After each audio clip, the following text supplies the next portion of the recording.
My name is Susanne Johnson, and as a district parent and taxpayer, I've repeatedly shared my concerns about this district's budgeting practices and spending. While I had some discussion with the business manager last week, I'm hoping that Tom and others will write down my concerns tonight and address these for the benefit of all taxpayers at this meeting. With the 24-25 budget, when it was approved in June 2024, per usual, there was an estimated deficit and a 1% tax increase to be put in an ACTI assigned fund. The June 2025 general fund year-to-date report showed a deficit of $825,000 pending final adjustments and audit. In the past, when I've asked about what changes between the end of June and the final numbers could come up, one example was that there's always expenses such as salaries that still come in over the summer, which would actually increase the deficit. However, now we're seeing there was a 24-25 budget surplus of more than $1.5 million. Yet again, a surplus instead of a deficit after raising our taxes at the beginning of the fiscal year. So please address concerns about your budget process.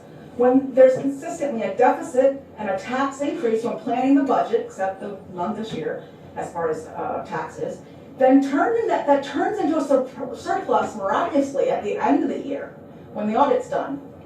Why don't you plan a balanced budget like other government entities such as our Littlestown Council?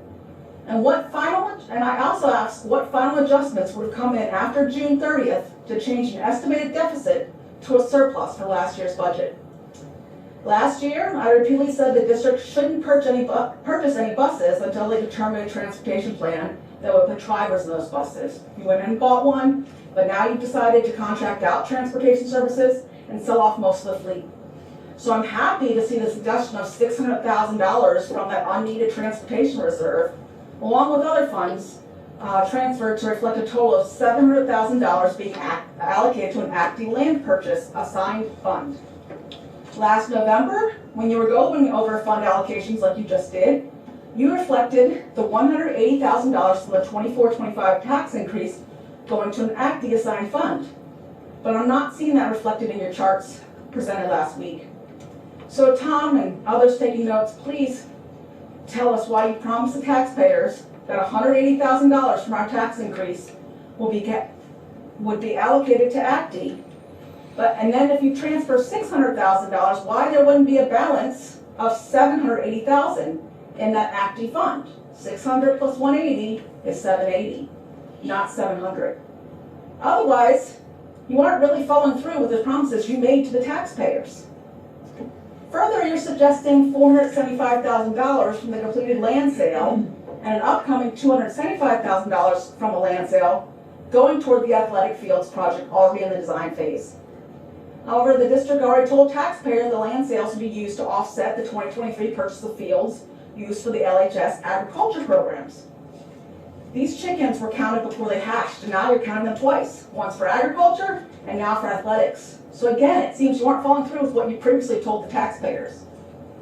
In addition to $750,000 of the land sales now being allocated to the baseball and softball field, they're suggesting another $750,000 to a fund to further pay for expensive athletic projects, such as the track.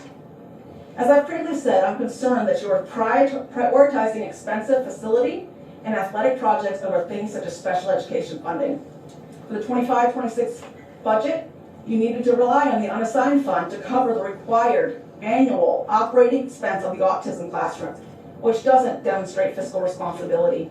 Instead of putting another $750,000 aside for athletics, what about a special education assigned fund for our autism classroom and to ensure that we're covering other special education needs that seem to be increasing?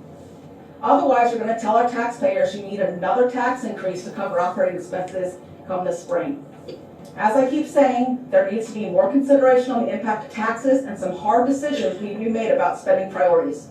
It's not fiscally responsible to continue to pass budgets with large deficits and approve expensive new facility and athletics initiatives and simply hope for surpluses to cover it all.